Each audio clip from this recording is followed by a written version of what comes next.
इससे बड़ा सौभाग्य मुझे कुछ थोड़ी थी।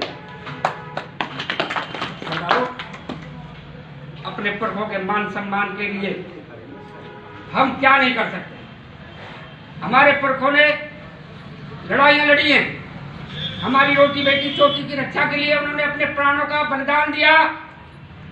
उन्होंने अपना सर्वोच्च बलिदान देकर इस ब्रजभूमि की रक्षा करी। महाराजा सूरजमल 36 कौम के राजा थे। पूरी दुनिया में राजा कहा गया सबको, लेकिन अगर पूरी दुनिया में महाराजा का खिताब मिला तो वीर शिरोमणि महाराजा सूरजमल को मिला। किसी के सामने महाराजा नहीं लगा।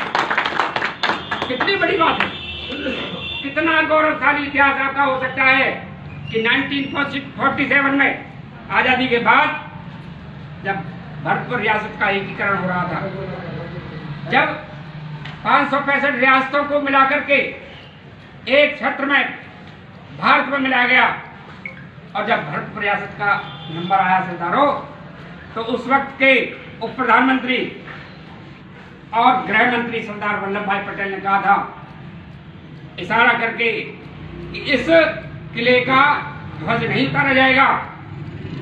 सभी रियासतों के ध्वज उतारे गए, वहां तिरंगा फहराया गया। सरदारों, इस रियासत का ध्वज नहीं उतारा जाएगा। क्यों? क्योंकि ये रियासत न तो अंग्रेजों के न कभी मुगलों के अधीन नहीं रही है। ये अजय रियासत है, ये लोहागढ़ है। 1947 में इतना बड़ा स्टेटमेंट पूरे 565 रियासत के लिए अगर मिला तो आपकी रियासत के लिए मिला, आपके लिए मिला। लेकिन सरदारों के शब्द क्या हुआ कि सरदार वल्लभ भाई पटेल ने उस वक्त का इतना बड़ा स्टेटमेंट भरतपुर रियासत के लिए दिया, और इतिहास के पन्नों पे एक भी लाइन में इस रियासत के गौरवशाली इतिहास का नाम कहीं नहीं मिलता। सरदारों, ये हमारे साथ गद्दारी हुई है, हमारे साथ धोखा हुआ है।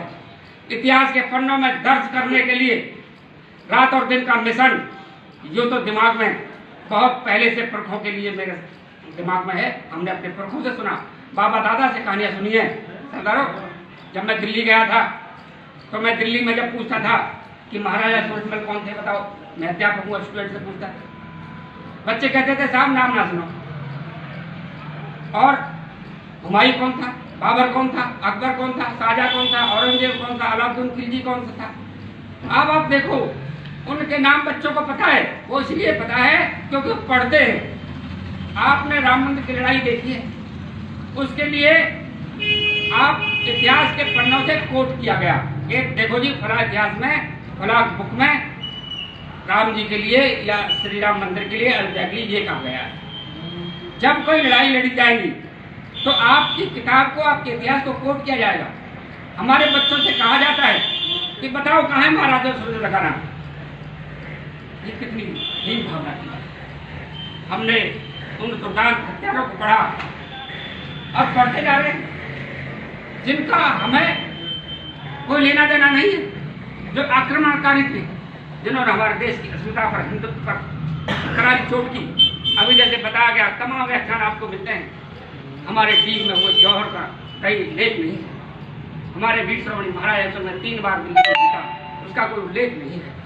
वीर फाखरिया का कोई उल्लेख नहीं आता। वीर गोखला को हम कहीं नहीं पढ़ पाते। सरदारों, हमने बड़े बूढ़े से थोड़ा बहुत सुन लेते हैं, लेकिन जब तक बच्चे अपने आप को गौरवान्वित महसूस नहीं कर सकते, जब तक उनको असली इतिहास नहीं मिलेगा। सरदारों, इस मुहिम के लिए मैं रात और दिन आपके सहारे से, युवाओं से मैं अपील करता कि इस मिशन को कारगर कर लो।